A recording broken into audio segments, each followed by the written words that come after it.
right.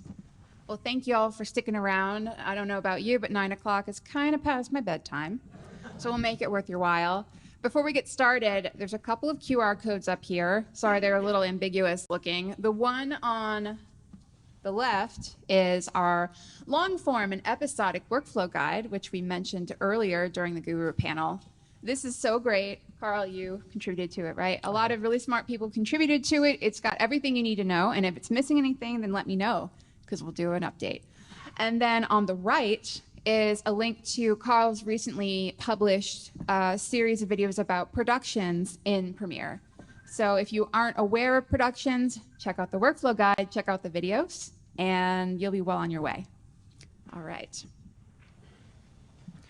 I think it's really interesting how this night has played out, because we started out with a very big picture view of what could be. And then we got into the applied AI of what's possible today, but a lot of it's still, an alpha or not quite working right.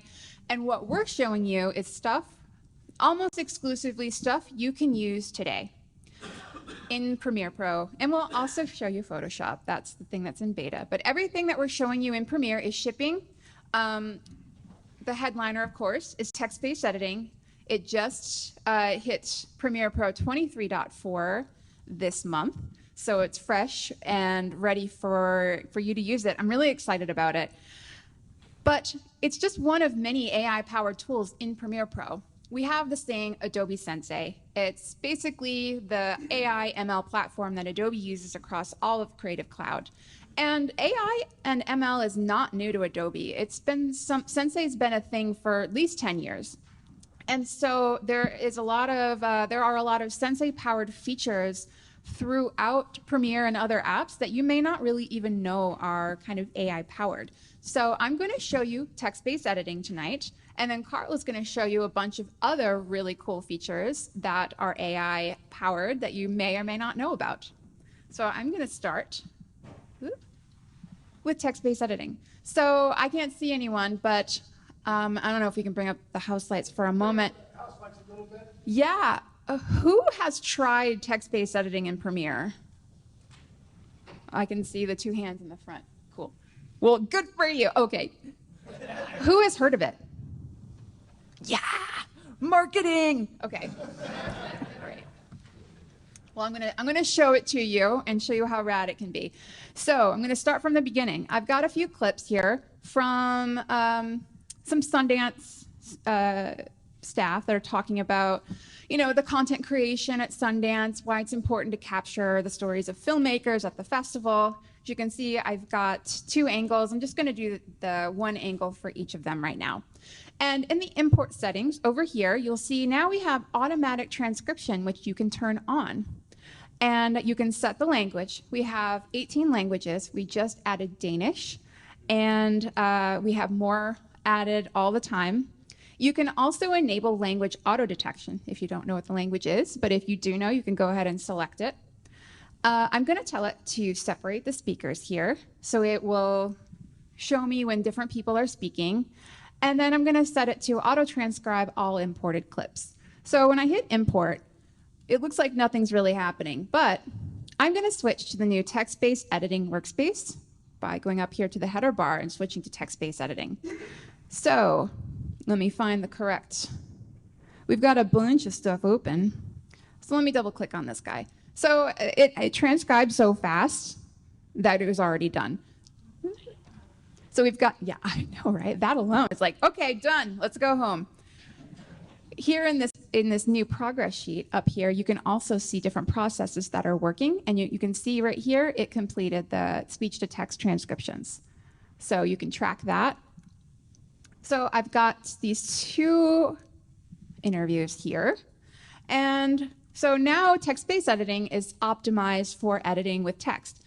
It's just like it sounds. You can edit text to then edit video. So I'm going to start with the source transcript here. So let's see, I've got two speakers here. I'm going to go ahead and name them first. So I know that this guy's last name is Bodie because he says it. So I'm going to type it in. And let's see. Okay, yes, speaker 2 is him. So I can come here, edit speaker name, and I'll type in Michael. Speaker 1 is the interviewer, so I'm going to type that in. And then the other two are camera assistants that were picked up later in the clip. So I'm just going to label those because I like to have everything neatly labeled. So now I can see who's speaking at what point as I go through this. And so, okay, the first thing I want to do is I want to get a clip of him introducing himself and then a clip of him talking about what he does. So again, I need him introducing himself, so I'm going to type in his name. As you can see, he takes a few tries here. I can say Michael Bodie. Okay, so that's okay. So how many of you have been editing and you're looking for that clip where they introduce themselves and they mess it up like 4 or 5 times? So you're like listening, you're like, in point. Okay, this is the one. Nope. In point. Now I'm just going to search and I'm like, cool.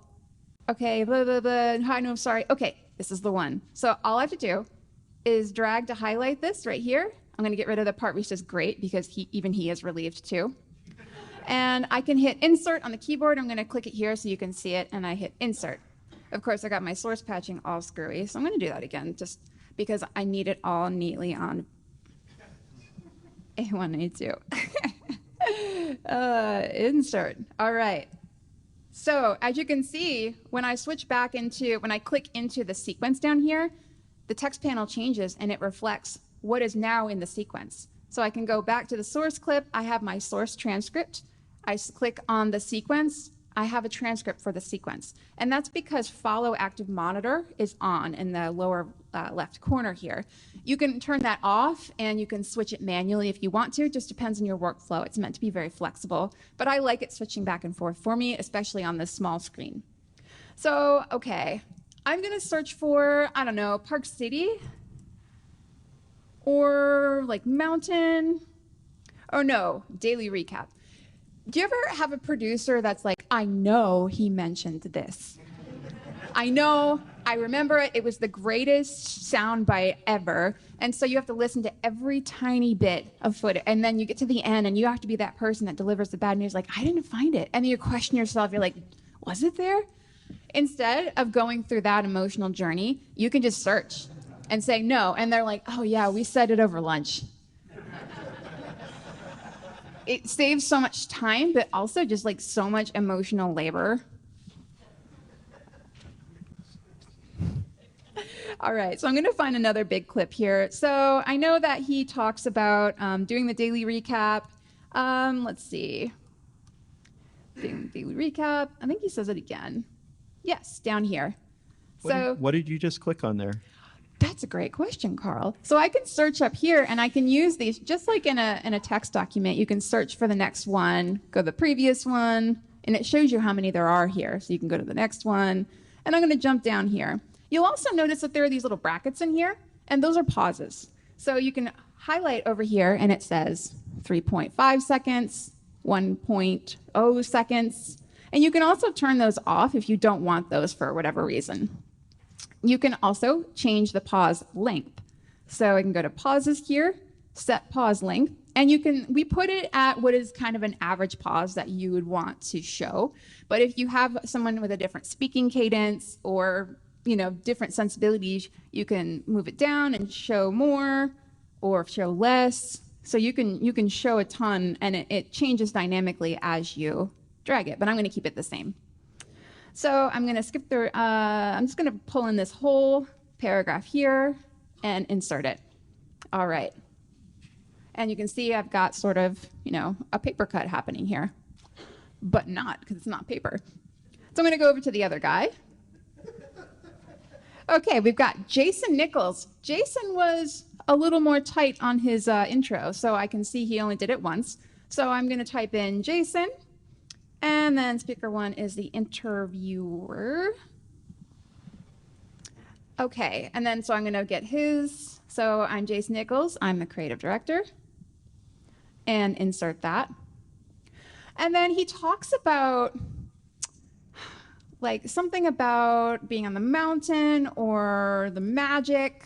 Oops, it doesn't help if you don't know how to spell.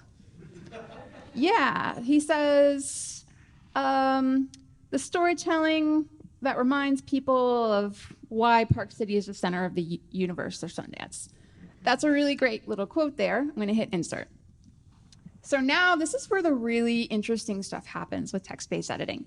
Because I had been really just editing from the source and using that to pull it into the timeline, which is already pretty compelling because you don't have to watch hours of footage to start assembling a rough cut. You can search, you can identify clips, and you can pull them in. But now I can edit what's right here, just like editing a Google Doc, and you'll see it reflected in the timeline over here. So let's see. For one thing, I think I want to have Jason and Michael introduce themselves back to back. So I can highlight this, and I can do Command X, but I'm going to right click here and do cut. You can see on the timeline it went away. And I'm going to click up here, and I can do Command V, or I'm just going to right click and hit paste. And it has rearranged it for me, which is pretty cool. So as you're just like editing your text document, you're not even looking at the timeline, it's doing its thing. So let's see. So now I can come in and do a lot of really deep editing. So he starts out with so. So I'm going to just kind of highlight that and delete.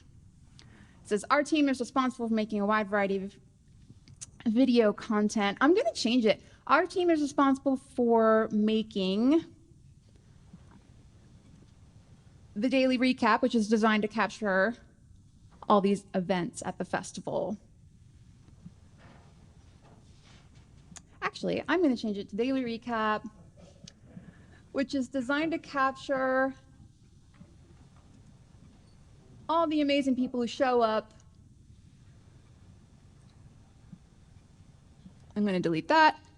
Who want to support independent cinema and all the various, okay, that's like whatever. All the various components, like no. Delete, delete, okay. All right, so let me just play that back for you, so you have so far. Sundance Institute and the Sundance Film Festival. Our team is responsible for making the daily read. So you can see I missed a pause here. I can actually click on that pause. Click on the pause. Let me make sure I'm clicking on it. Click on the pause, hit delete. All right. Responsible for making the daily recap, which is designed to capture all the amazing people who show up, who want to support independent cinema. So I just made a Frankenbite in like, I don't know, a minute and a half. And then you can keep going here. He says, the storytelling. Storytelling, that reminds people. I'm just going to change, of course, the ethics of this, you know, that's between you and your higher power. But we all know we're in Hollywood. We do reality TV, but also just in documentary in general. You need to do some rearranging. You need to make the point very concise. I certainly have when I was an editor. And this really gets you to the heart of the statement so fast. And this is a pretty, you know, extreme version of it, but you can see how quickly you can make pretty complex sentences into really, really clear thoughts. Storytelling reminds people why they should come back, you know. And another interesting thing, which I won't do because I'll be tedious, is I could go search for a word and just insert it in the middle of the sentence. So I could, if he says, it's the center of the universe, I could go and find where he says Park City and put it, Park City is the center of the universe, you know, things like that. So I'm going to delete this. And so we've got kind of this nice little thing going here. Support independent cinema. Storytelling reminds people why they should come back. And then if I actually use the Ripple edit tool here, I can come into the timeline and just do an edit, and it's reflected over here in the transcript as well. So it goes both ways, which is really cool, right? Okay. Okay. So text-based editing isn't meant to be just like sort of this one-off little thing that you do, and it's a cool novelty. It's part of a big workflow. So I can move on from here, and I can go into maybe adding audio to it. So let's see. I'm going to zoom in so you can see this. I'm going to leave the text-based editing workspace here, And I'm going to go into, actually, I'm going to go into Essentials first, just so I can kind of show you something. I'm going to put a space in here. So I can show you auto ducking. So I'll put a little space here, and I've got a little bit of B-roll to cover it. This is nice. Of course, I have to scale to frame size because I downloaded proxies because internet. All right. So I've got a really cool piece going here. I've got like a 30-second piece. I'm going to drag in some Adobe stock music. So I can go to audio here, and a lot of people don't know, right in the Essential Sound panel under Browse, there's a ton of music, and you can search, and you can license it directly in Premiere, and that's what I did earlier to get the piece that I'm going to use. And on this tiny screen, it's hard to find anything. Where is my project? Oh, there it is. Oh, there's just like a ton of them. So I'm going to go back to edit here.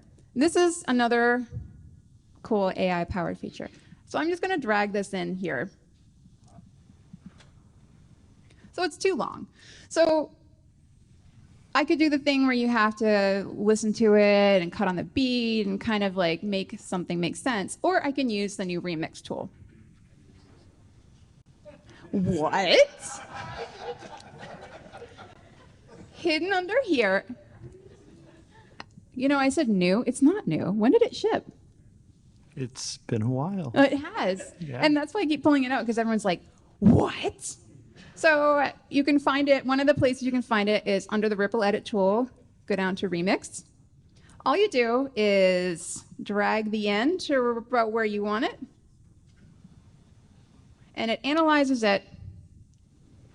And it makes the cuts for you. So let's solo this track, and I'll play it and see if you can tell where the edits are. Let me turn it down a teeny bit, though.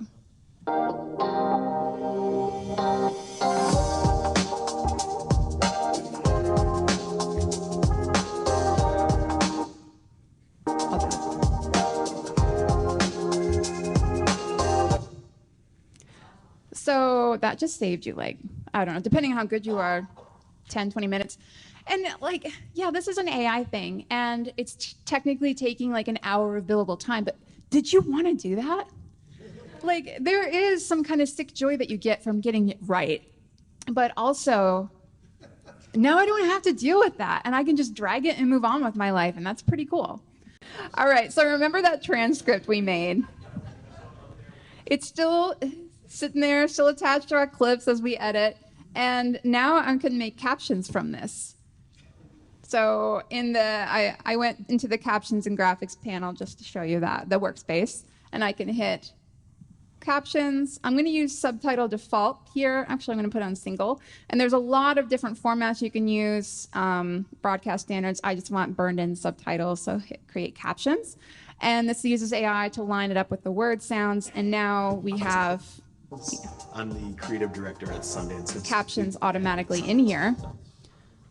And you can change track styles to edit how they look throughout. You can edit, double click in here and edit specifically one thing at a time. You can double click in here, and if you want to change capitalization, look at there's like a random period here, everything like that. So text-based editing, end-to-end workflow, remixed as a little bonus, and now I'm going to hand it over to Karl to show you some other goodies. Cool. All right, thank you so much. I was actually thinking about this. Michael asked me to make sure that I didn't use any copyrighted materials so that this recording would be okay. I think the last time I was here, when I showed Remix, I used a copyrighted song from a band called Journey. And that didn't go over well with the folks who have to edit these down for recording purposes. Just know that Remix can actually also make a song longer. So like, let's just say you go camping with a bunch of people and you want to play a practical joke on them and you want to take a copy of Toto's Africa and make it 24 hours. You can do that with Remix. It actually does work. I can speak from experience. Okay, let me go ahead and I'm just going to jump into the editing workspace. I love the fact that the interface is as flexible as it is so that we can all work the way that we want to. Really, really quickly, a couple of other features that are in here. How many here have to do cut downs? Anybody do cut downs? I see a few hands. Okay. Cutting down existing material to be able to find the little bits and pieces. If you work in the world of promos, being able to, take a scene apart, pick out the different bits and pieces that you have in something that's been pre-edited is an important part of this. We have in the timeline, if you right click on a clip, we have a function called scene edit detection. Now this is different from the way a lot of other tools do edit detection and detect the cuts, because this is actually using image recognition. So a lot of people don't realize that there's AI actually built into this to try and detect. It even detects transitions and will actually make the transition a separate clip. So by selecting this, I can come in here, do the simple part, apply a cut, but I could also say, make me a bin of subclips at the same time, or maybe I just want to have markers so that I can cut, or I can match the music to the cuts. But basically, this will go through and do an analysis, and just like that, it's gone through and just generated the cuts, and it's separated this out so that each individual shot is its own. Simple, but that is actually an older AI feature that's built right into Premiere. I'm going to quickly, because of time, I'm going to jump to one of the oldest ones that's been in Premiere for quite a while. This is something called Morph Cut. This is one of those transitional effects. It is content dependent, but this is actually going through and generating pixels and generating new frames of video, so that if you're not looking for that jump cut look and you're trying to sort of hide a Frankenbite, this is something, it's an arsenal in your toolbox. It's built directly into Premiere. Just know that that's in here. All right, I've only got a few minutes left, and I wanted to take a moment to talk about something that we have seen a lot of in social media. Adobe made a big announcement a few weeks ago about something called Firefly. And I'm just going to type in firefly.adobe.com. And Firefly is the name of Adobe's generative AI tool set. This is powered by Sensei, but an important caveat about that differentiates Firefly from a lot of the different image generation tools that are out there that use what I would call unclean data sets that maybe they didn't have the rights to train the algorithm using those, and maybe it's using artwork from artists that never got paid for it. With Firefly, we are using Adobe stock as the data set for coming up with this technology. The algorithm is actually trained, and in cases where we needed to license things from artists, that is actually being done by Adobe. So we're trying to make sure that this is done ethically, and that the artists who generated the original images that this is based on, are going to be able to get paid. One other thing that I also just wanted to talk quickly about, and by the way, the big thing, the reason I wanted to show you this is when Adobe came out with this, it was by, you had to get an invitation to start playing around with Firefly. That's no longer the case. As of 2 days ago, it's now open for everybody to check out.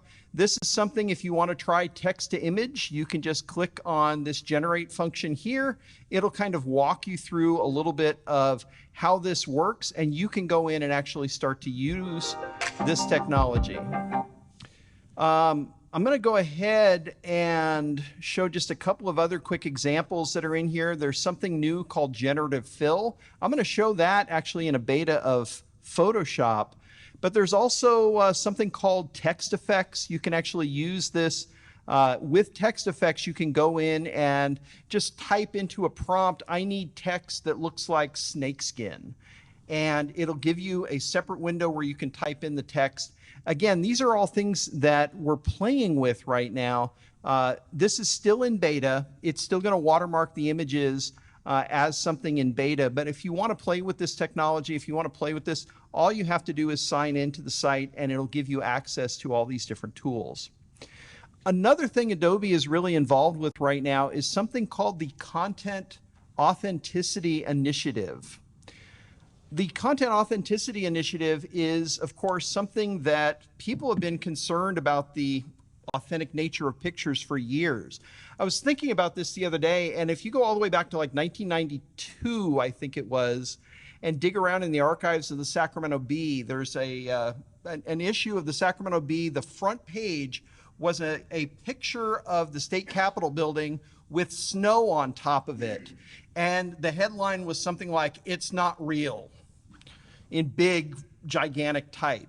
And this whole article was about the fear of, Photoshop is introduced. Now we have this layering concept, and there's now layers inside of some of these tools. And we're not going to be able to tell real images from fake images. And there was also some concern about this was going to put photographers out of work. It's going to put artists out of work. And of course, that never happened. So it's something to think about. I just like to bring that up. But, the idea of provenance of an image is a really, really big concern these days, particularly talking about things like how you can politicize how these tools are being used.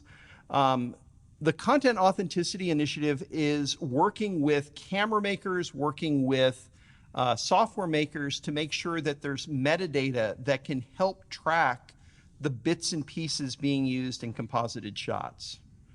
So this is more than just like a watermarking that's visible on the image. This is getting into, the guts of how these images are stored in file formats. So we're trying to come up with some different ways to sort of make sure that, if you need to, you can actually check on the provenance of a picture. This particular website here, verify.contentauthenticity.org, actually shows some examples where you can go in and actually take a picture, bring it in, find possible matches, and this will go through and say, oh, wait, this is a social media post that's from one picture, and it was added in from a picture from Adobe stock. So it can kind of tease apart where these different bits and pieces come from. And, this is an evolving thing. There's a bunch of different people involved with it. It's not just an Adobe thing, but it's an industry thing to be aware of. This site is really cool just from a standpoint. It does give you the ability to kind of see how this is going to work. And as they go through this, they're planning on releasing these tools so that you'll be able to tell where an image came from or what bits and pieces make up that particular image. With just a little bit of time left, I wanted to give you guys a kind of a live demonstration of generative fill inside of Photoshop. And this is something that earlier we were discussing the idea of in-painting and out-painting of images. This is a picture that I took in Venice back in 2019. I just got a tight shot of this gondola, and looking at it, I was thinking, I might want to have a wider shot. All I have to do in this beta version of Photoshop, this is something that's available publicly. You can actually go into your Creative Cloud desktop application, go to the beta apps, and download the beta copy of Photoshop if you want to play around with this. But basically, the idea of how this works is I just need to make simple selections of the area that I want to fill in. And by doing that, this new little pop-up down at the bottom here gives me the ability to fill in those pixels. Now, how well it fills in those pixels can also depend on what type of a prompt you give it. There's a place to actually type in text here. And as you saw, I had actually typed in the words Venice, Italy, to try and give it sort of point it in the right direction. For time purposes, I'm just going to turn on what this generated. I've done no additional retouching. I did this for the first time at about 3:30 this afternoon, and it basically did this.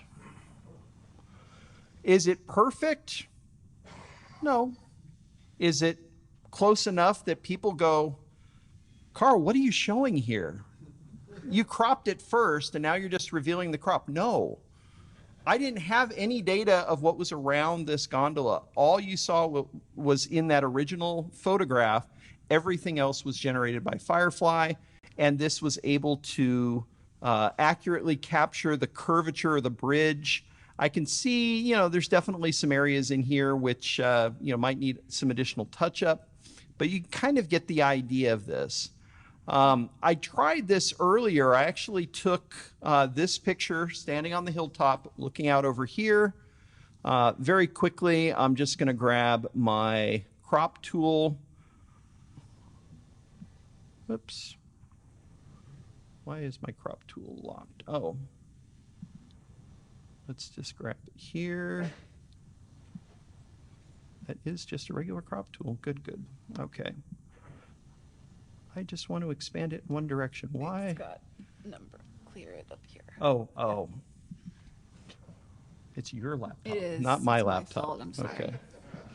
There we go. I'm just going to expand this out a little bit on the side here. Let's get a little bit more room over on this side. I'm just going to grab this simple selection here.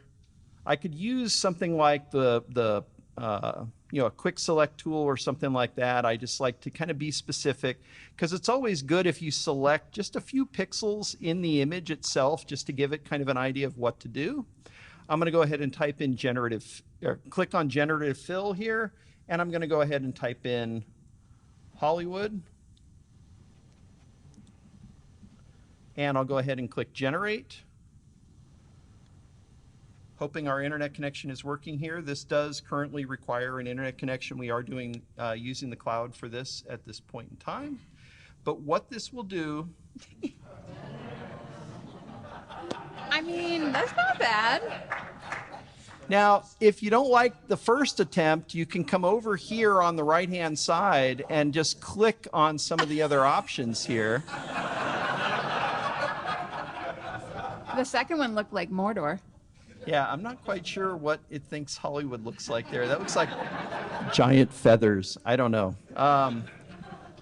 So it does give you a few different options. And of course, I can go back to that prompt as many times as I need to continue to generate stuff in this. I'll show you one other quick example. This one, I wanted to do something kind of whimsical, thinking along the lines of some sort of an ad. So I gave it a couple of different options here. I started by just trying to do a reflective puddle. Let me go ahead and let's see, zoom out a little bit. Let me see if I can move this down just a touch. Oh, grab it right there. Thank you. So I wanted to add a few water puddles. I wasn't really happy with that, but that kind of gave me an idea. I was like, what if I had like a tiny kiddie pool and I had somebody diving into it? And I wanted to try and see how that would work. So I just circled the area and said man diving and created a little kiddie pool. I mean, it really does lend itself to creativity. It gives you that ability to, this is an idea of in painting where I'm actually going in and just basically doing a broad selection of pixels that I want to fill in. And this gives me that ability to just type something in and have it go in and fill it in. If I don't like that particular kiddie pool, I can come over here and select from a couple of different options here. I kind of like the blue one. It matches his shorts. And now I might, presenting the flying Walendas, doing death-defying feats. I don't know. As far as the angle of the pool today, no. I could probably start to cheat it by changing the selection of pixels that I'm working with, maybe making them a little bit bigger. Yeah, and it's making this on generative layers. So each of these retains the variations, and then it's a separate layer. So you can do a lot of skewing and things. Absolutely. It does a pretty good job with perspective from what I've been playing with. I'll leave you with one really crazy one. Anybody who follows me on Facebook has probably seen this. Let me see if I can pull this up really quickly here. Was it this one? Yeah. All right. So this was a shot that I took, just a selfie. But the thing about this is there's actually, when I start to turn off these layers, this was actually a selfie in the mirror. And I just basically, I actually had to go through and tell it that I was wearing black jeans, because the first time it tried to give me shorts with these really scrawny looking legs. I was like, wait a minute. So I told it the prompt in this case was black jeans and blue tennis shoes, and this is what it came up with. So it also, this is very Escher-like. It took the frame of the mirror and turned that into a kind of freestanding wall here. So. And if you are on Creative Cloud, you have access to this. I can show you. If you go into the Creative Cloud app here, over here on the left-hand side, you'll find beta. Where is it? I can't do both things. Beta apps. Here, I can just hear. Okay, beta apps. And you can download beta apps of everything.